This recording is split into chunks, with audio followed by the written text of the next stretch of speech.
வணக்கம். புதுவை ஏஎப்டி மில்லை புனரமைத்து மீண்டும் இயக்க தொழிற்சங்கம் உரிய ஒத்துழைப்பை கொடுக்க வேண்டும் என்று மில் தலைவர் பாலன் கேட்டுக் கொண்டுள்ளார். இது தொடர்பாக ஏஎப்டி மில் தலைவர் பாலன் செய்தியாளர்களுக்கு அளித்த பேட்டியில், ஏஎப்டி பஞ்சாலைக்கு லே ஆஃப் விடப்பட்டுள்ளதால் தொழிலாளர்கள் மனதில் அச்சம் நிலவுகிறது. ஆனால் நிர்வாகம் மில்லை இயக்குவதற்கான நடைமுறையில் ஈடுபடுவதற்கான கால அவகாசமாகவே இதனை கருதுகிறது.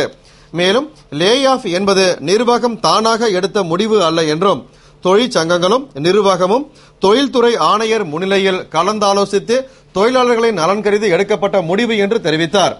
மேலும் தானே புயலால் மில் கடுமையாக பாதிக்கப்பட்ட நிலையில் தான் வாரிய தலைவராக பொறுப்பேற்றதாகவும், அந்த நேரத்தில் 480 கோடி ரூபாய் நஷ்டத்தில் இயங்கி வந்த மில்லில் 180 கோடி கடனும் இருந்ததால் மில்லை இயக்குவதில் சிரமம் இருந்தது என்றார். மேலும் இது தொடர்பாக முதல்வரிடம் வெள்ளை அறிக்கை வழங்கிடவும், தொழிலாளர்களுடன் ஒப்பந்தம் செய்தும் மில்லை இயக்க நடவடிக்கை எடுக்கப்பட்டது. அதன்படி மில்லும் இயங்கி 75% உற்பத்தியை கொடுத்தது.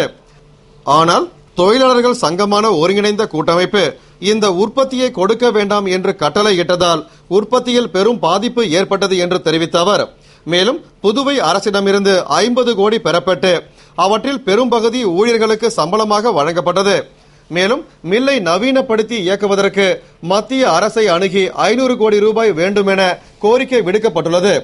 அந்த பணம் கிடைத்தால் மீண்டும் மில் திறந்து சிறப்பாக இயக்கப்படும் என்ற பாலன், தொடர்ந்து ஓய்வு பெற்றவர்களுக்கு பணிக்கொடை வழங்க பணம் இல்லாததால் பட்டானூரில் உள்ள மில் இடத்தை விற்க முடிவு செய்தும் அதனை விற்க முடியாமல் ஒருங்கிணைந்த ஊழியர் கூட்டமைப்பு தடுத்து வருகிறது. அவர்களுடைய ஒத்துழைப்பு இல்லாததால் தான் மில்லை இயக்குவதில் சிக்கல் உள்ளது. எனவே மில்லை புனரமைத்து மீண்டும் இயக்க தொழிற்சங்கங்கள் உரிய ஒத்துழைப்பு தர வேண்டும் என்று கேட்டுக்கொண்டார். புதுவையில் வரும் 12ஆம் தேதி பந்த் போராட்டம் நடத்துவது என்று அனைத்து கட்சிகள் மற்றும் அமைப்புகள் நடத்திய ஆலோசனை கூட்டத்தில் முடிவு எடுக்கப்பட்டது. இலங்கையில் நடக்கும் காமன்வெல்த் மாநாட்டில் இந்தியா பங்கேற்க கூடாது என வலியுறுத்தி தமிழகத்தில் வரும் 12ஆம் தேதி போராட்டம் நடத்த தேமுதிக, பெரியார் திராவிடர் கழகம் உள்ளிட்ட சில அமைப்புகள் முழு அடைப்பு போராட்டம் நடத்துகிறது.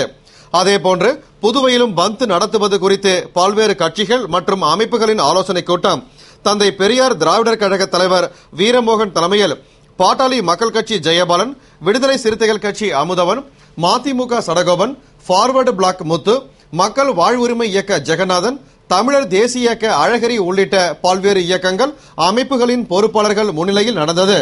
கூட்டத்தில் ஈழத் தமிழர்களை கொன்று குவித்த ராஜபக்சே இலங்கையில் நடத்தும் காமன்வெல்த் மாநாட்டில் இந்தியா கலந்து கொள்ளக்கூடாது என வலியுறுத்தி வரும் 12ஆம் தேதி முழு அடைப்பு போராட்டம் நடத்துவது. இப்போராட்டத்தில் உருவாகும் எழுச்சியின் காரணமாக இந்திய அரசு தமிழர்களின் உணர்வுக்கு மதிப்பளிக்கும் சூழ்நிலையை ஏற்படுத்துவது, போராட்டத்தில் அனைத்து அரசியல் கட்சிகள், சமுதாய இயக்கங்கள், வர்த்தக சபை, வணிக நிறுவனங்கள், கடைகள், மாணவ மாணவிகள், தொழிலாளர்கள், ஆட்டோக்கள், டெம்போக்கள், திரையரங்கு உரிமையாளர்கள், பேருந்து உரிமையாளர்கள் என அனைத்து தரப்பினரையும் பங்கேற்க வைப்பது என தீர்மானிக்கப்பட்டது. புதுவை பல்கலைக்கழக மாணவர்களின் உண்ணாவிரத போராட்டத்தில் முன்னாள் பாராளுமன்ற உறுப்பினர் தன்ராஜ் பங்கேற்று கண்டன உரையாற்றினார். புதுவை பல்கலைக்கழகத்தில் ராக்கிங் பிரச்சினை தொடர்பாக 8 மாணவர்கள் இடைநீக்கம் செய்யப்பட்டதை அடுத்து அவர்கள் இடைநீக்க உத்தரவை ரத்து செய்ய கோரி கடந்த 5ஆம் தேதி இரவு முதல் தொடர் உண்ணாவிரத போராட்டம் மேற்கொண்டுள்ளனர். இதனிடையே உண்ணாவிரதம் இருந்த மாணவி காவியா உண்ணாவிரத பந்தலில் மயங்கி விழுந்ததால் மருத்துவமனையில் சேர்க்கப்பட்டு சிகிச்சை பெற்று வருகிறார். இந்நிலையில் தொடர்ந்து 5வது நாளாக உண்ணாவிரதம் மேற்கொண்ட மாணவர்களின் போராட்டத்தில் முன்னாள் பாராளுமன்ற உறுப்பினர் தன்ராஜ் பங்கேற்று மாணவர்களுக்கு ஆதரவாக கண்டன உரையாற்றினார். மேலும் மாணவர்கள் பிரச்சனையில் பல்கலைக்கழகத்தின் நடவடிக்கை கண்டனத்திற்கு உரியது என்றும், எனவே இது தொடர்பாக பிரதமருக்கு கடிதம் எழுத உள்ளதாகவும் மற்றும் தமது கட்சி சார்பில் புதுவையில் மாபெரும் ஆர்ப்பாட்டம் நடத்தப்படும் என்றும் தெரிவித்தார். புதுவை நயினார் மண்டபம் அருகே உள்ள அரசு மதுபான கடையை அகற்ற வலியுறுத்தி திமுகவினர் பொதுமக்களுடன் இணைந்து போராட்டம் நடத்தினர். புதுவை நயினார் மண்டபத்தில் கடலூர் சாலையில் ஏற்கனவே இருந்து வந்த தனியார் மதுபான கடை மூடப்பட்ட நிலையில் தற்பொழுது அந்த இடத்தில் அரசின் பாப்ஸ்கோ சார்பில் மதுபான கடை அமைக்க முடிவு செய்யப்பட்டது. இதற்கு அப்பகுதி மக்கள் எதிர்ப்பு தெரிவித்தும் எதிர்ப்பையும் மீறி மதுக்கடை திறக்க நிர்வாகம் நடவடிக்கை எடுத்துள்ளது. இதனால் மதுபான கடை எதிரே திமுக விவசாய அணி சுந்தரமூர்த்தி, கலை இலக்கிய குழு சுரேஷ் மற்றும் நிர்வாகிகள் தலைமையில் பொதுமக்கள் போராட்டத்தில் ஈடுபட்டனர். இத்தகவல் அறிந்த இன்ஸ்பெக்டர் அங்கப்பன் மற்றும் போலீசார் அங்கு வந்து சமரச பேச்சுவார்த்தை நடத்தினர். மற்றும் பாப்ஸ்கோ சார்பில் உதவி பொது மேலாளர் தினகரன் வந்து பேச்சுவார்த்தை நடத்தி மேலாண் இயக்குநரிடம் பேசி நடவடிக்கை எடுப்பதாக உறுதியளித்தார். இதனையடுத்து அனைவரும் கலைந்து சென்றனர். புதுவை மதிகிருஷ்ணாபுரத்தில் ஏற்பட்ட தீ விபத்தில் பாதிக்கப்பட்டவருக்கு அமைச்சர் தியாகராஜன் நிவாரண உதவிகளை வழங்கினார். புதுவை பாகூர் தொகுதிக்கு உட்பட்ட மதிகிருஷ்ணாபுரம் வரதராஜ பெருமாள் கோவில் வீதியில் ஏற்பட்ட திடீர் தீ விபத்தில் குமார் என்பவரது வீடு எரிந்து சாம்பலானது மற்றும் வீட்டில் இருந்த பொருட்கள் தீக்கிரையானது. இதுகுறித்து தகவல் அறிந்த அமைச்சர் தியாகராஜன் சம்பவ இடத்திற்கு விரைந்து சென்று இடத்தை பார்வையிட்டு பாதிக்கப்பட்டவருக்கு ஆறுதல் கூறி தமது சொந்த செலவில் நிவாரண உதவியினை வழங்கினார். அப்போது என்ஆர் காங்கிரஸ் பிரமுகர்கள் மற்றும் ஊர் முக்கிய பிரமுகர்கள் பலர் உடனிருந்தனர். புதுவை ஏஎப்டி அனைத்து தொழிற்சங்கத்தினர் லே ஆஃப் அறிவிப்பை கண்டித்து வாயில் கூட்டம் நடத்தினர்.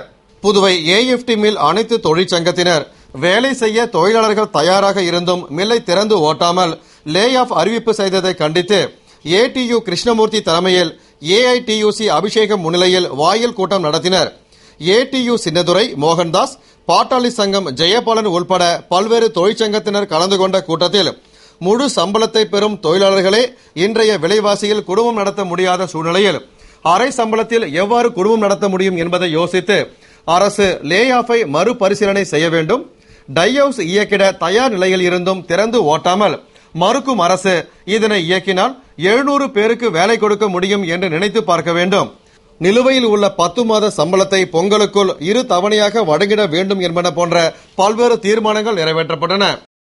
புதுவை காமராஜர் நகர் தொகுதியில் ஆதி திராவிட பயனாளிகளுக்கு இலவச கைலி சேலையை எதிர்க்கட்சித் தலைவர் வைத்திலிங்கம் வழங்கினார். புதுவை ஆதி திராவிடர் நலத்துறை சார்பில் தீபாவளி பண்டிகையை முன்னிட்டு ஆதி திராவிட மக்களுக்கு இலவச கைலி சேலை வழங்கப்பட்டு வருகிறது. அதுபோன்று காமராஜர் நகர் தொகுதியில் இலவச துணி வழங்கும் நிகழ்ச்சி நடந்தது. இந்நிகழ்ச்சியில் தொகுதியின் சட்டமன்ற உறுப்பினரும் எதிர்க்கட்சி தலைவருமான வைத்திலிங்கம் பங்கேற்று ஆதி திராவிட பயனாளிகளுக்கு இலவச கைலி சேலையினை வழங்கினார். இந்நிகழ்ச்சியில் துறை அதிகாரிகள், ஊர் முக்கிய பிரமுகர்கள் மற்றும் தொகுதி காங்கிரஸ் பிரமுகர்கள் பலர் கலந்து கொண்டனர். இலங்கையில் நடைபெறும் காமன்வெல்த் மாநாட்டில் இந்தியா கலந்து கொள்ளக்கூடாது என வலியுறுத்தி மீனவர் வாழ்வுரிமை இயக்கத்தினர் ஊர்வலமாக சென்று ரயிலை மறித்து போராட்டத்தில் ஈடுபட்டனர். புதுவை மீனவர் வாழ்வுரிமை இயக்கத்தினர் இயக்க தலைவர் குப்புராசு தலைமையில் இலங்கையில் நடைபெறும் காமன்வெல்த் மாநாட்டில் இந்தியா கலந்து கொள்ளக்கூடாது என வலியுறுத்தி சிங்காரவேலர் சிலையிலிருந்து பேரணியாக புறப்பட்டனர். முதன்மை செயலாளர் முரளிதாஸ் வரவேற்று பேசிட பேரணியை நிறுவனர் மற்றும் தலைவர் ஏகாம்பரம் துவக்கி வைத்தார். திரளான நிர்வாகிகள் மற்றும் உறுப்பினர்கள் கலந்து கொண்ட பேரணி ரோடியர் மில் ரயில் பாதை வரை சென்றடைந்ததும் ரயிலை மறித்து போராட்டத்தில் ஈடுபட்டனர். நிறைவில் பொருளாளர் கைல்வேந்தன் நன்றி கூறினார். புதுவை போலீஸ் வியாபாரிகள் நல்லுறவு கூட்டத்தில் வியாபாரிகளின் குறைகளை தீர்க்க நடவடிக்கை எடுக்கப்படும் என்று வடக்கு எஸ்பி பிரவீன்குமார் திரிபாதி உறுதியளித்தார். புதுவை வடக்கு காவல் சரகத்திற்கு உட்பட்ட வியாபாரிகள் போலீசார் நல்லுறவு கூட்டம் வடக்கு எஸ்பி பிரவீன்குமார் தலைமையில் பெரிய கடை காவல் நிலைய inspector Bhaskar, sub inspector Sajith மற்றும் அதிகாரிகள் முன்னிலையில் நடைபெற்றது. திரளான வியாபாரிகள் கலந்து கொண்ட கூட்டத்தில் வியாபாரிகள் தங்களது குறைகளை எடுத்துரைத்தனர். அவற்றை கேட்டறிந்த எஸ்பி வியாபாரிகளின் குறைகளை தீர்க்க உரிய நடவடிக்கை எடுக்கப்படும் என்று உறுதியளித்தார். மேலும் குற்றங்களை தடுக்க கடைகள் மற்றும் வர்த்தக நிறுவனங்களில் சிசிடிவி கேமரா பொருத்தும்படி கேட்டுக்கொண்டார். புதுவை ரயில் நிலையம் அருகே உள்ள கௌசிக பாலசுப்பிரமணிய சுவாமி கோவிலில் சூரசம்ஹார விழாவில் ஏராளமான பக்தர்கள் கலந்து கொண்டு சுவாமி தரிசனம் செய்தனர். புதுவை ரயில் நிலையம் அருகே உள்ள கௌசிக பாலசுப்பிரமணிய சுவாமி திருக்கோவிலில் சூரசம்ஹார விழா கடந்த 2ஆம் தேதி துவங்கி சிறப்பாக நடைபெற்று வருகிறது. அதன்படி சூரசம்ஹார விழா நேற்று 8ஆம் தேதி நடைபெற்றது. ஐப்பசி மாதத்தில் வரக்கூடிய சஷ்டி தினத்தில் சூரபத்மனை முருகர் வதம் செய்யும் நிகழ்வின் அடிப்படையில் முருக பக்தர்கள் 1 வார காலம் விரதமிருந்து கொண்டாடப்படும் இவ்விழாவில் முருகனுக்கு அறுபடை வீடு உள்ளதை நினைவூட்டும் வகையில் 6 வகை அபிஷேகம், 6 வகை மலர்களால் முருகனுக்கு அர்ச்சனை, 6 வகை உணவு படையல் வைத்து பூஜை நடைபெற்றது. தொடர்ந்து சூரசம்ஹார நிகழ்ச்சியும் முருகர் வீதியுலாவும் நடைபெற்றது. இதில் ஏராளமான பக்தர்கள் பங்கேற்று சாமி தரிசனம் செய்தனர். அதேபோன்று வில்லியனூர் சுந்தரமூர்த்தி விநாயகபுரம் மேற்கில் எழுந்தருளியிருக்கும் ஸ்ரீ வள்ளி தேவசேனா சமேத ஸ்ரீ சிவசுப்பிரமணிய சுவாமிக்கு சூரசம்ஹாரத்தை முன்னிட்டு முருகப்பெருமானுக்கு சிறப்பு அபிஷேகம், அலங்காரம் மற்றும் ஆராதனையும் சூரனை முருகர் சம்ஹாரம் செய்யும் நிகழ்ச்சியும் நடைபெற்றது. திரளான பக்தர்கள் பங்கேற்று வழிபட்ட விழாவிற்கான ஏற்பாடுகளை ஆலய நிர்வாகிகள், விழா குழுவினர் மற்றும் வில்லியனூர் நகரவாசிகள் செய்திருந்தனர். அதேபோன்று கரிக்கலாம்பாக்கம் முருகர் கோவிலில் நடைபெற்ற சூரசம்ஹார விழாவில் முருகருக்கு சிறப்பு அபிஷேக ஆராதனையுடன் சூரனை வதம் செய்யும் சூரசம்ஹார நிகழ்ச்சியும் பின்னர் சிறப்பு அலங்காரத்தில் முருகர் திருவீதி உலாவும் நடைபெற்றது. விழாவில் ஆன்மீக அன்பர்கள் பங்கேற்று வழிபாடு செய்தனர். புதுவை ஜிப்மர் மருத்துவமனையில் நடந்த மகளிர் புற்றுநோய் வல்லுநர்கள் மாநாட்டில் வெளிநாடுகளைச் சேர்ந்த மருத்துவர்கள் பங்கேற்றனர். புதுவை ஜிப்மர் மகப்பேறியல் மற்றும் மகளிர் நோய் மருத்துவத்துறை இந்திய மகளிர் நோய் கட்டிகள் ஆய்வாளர்கள் அமைப்பு சார்பில் 21ஆம் ஆண்டு மகளிர் புற்றுநோய் வல்லுநர்கள் மாநாட்டு துவக்க விழா ஜிப்மர் கலையரங்கில் நடைபெற்றது. விழாவிற்கு ஜிப்மர் இயக்குநர் டாக்டர் ரவிக்குமார் தலைமை தாங்கி புற்றுநோய் சம்பந்தமான குறுந்தகடும் புத்தகமும் வெளியிட்டார். தொடர்ந்து 3 நாட்கள் நடைபெறும் இம்மாநாட்டில் புற்றுநோயை விரைவில் கண்டறியும் முறைகள், கையாளும் முறைகள், புற்றுநோயாளிகளுக்கான செவிலிய மற்றும் நோய் தணிப்பு முறைகள் தொடர்பான பயிற்சி பட்டறை நடக்கிறது மற்றும் புற்றுநோயின் தாக்கத்தை குறைக்கவும் இதனால் ஏற்படும் இறப்புகளை குறைக்கவும் ஒட்டுமொத்த பெண்களின் சுகாதார நலனை முன்னேற்றவும் நிகழ்காலத்தில் கையாளப்படும் யுத்திகள் பற்றியும் விவாதிக்கப்படுகிறது. விழாவில் டாக்டர் ரெட்டி, ஹபிபுல்லா, கஸ்தூரிபாய், உமா, ரமா மற்றும் அமெரிக்கா, ஆஸ்திரேலியா, பின்லாந்து, ஸ்காட்லாந்து போன்ற பிற நாடுகளைச் சேர்ந்த வல்லுநர்கள் பலர் கலந்து கொண்டனர்.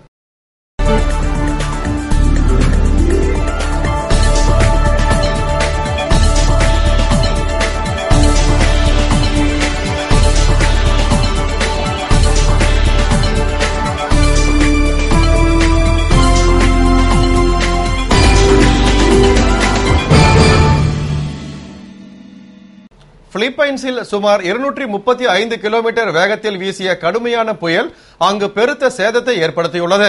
பிலிப்பைன்ஸ் நாட்டை ஆண்டுதோறும் பல பெரும் புயல்கள் தாக்கி வருகின்றன.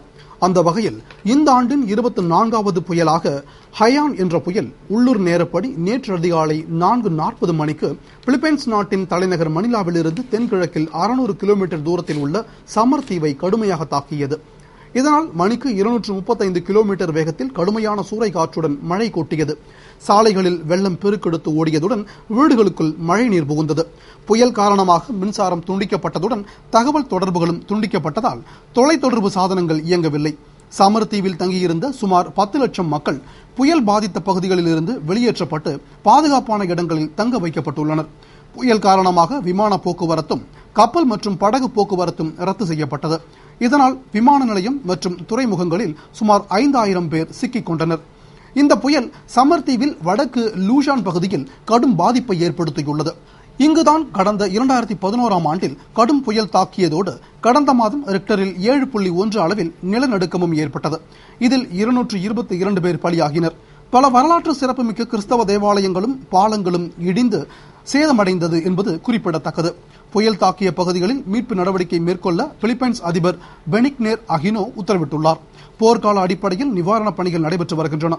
20 கடற்படை கப்பல்கள், விமான சரக்கு விமானங்கள் மற்றும் 32 ராணுவ விமானங்கள் ஆகியவை மீட்பு பணியில் ஈடுபடுத்தப்பட்டுள்ளன. இத்துடன் செய்திகள் நிறைவடைந்தன. தொடர்ந்து ஏஜேகே செய்திகளுடன் இணைந்திருக்க AJK News புதுவை .blogspot.in என்ற இணையதள முகவரியில் பாருங்கள். வணக்கம்.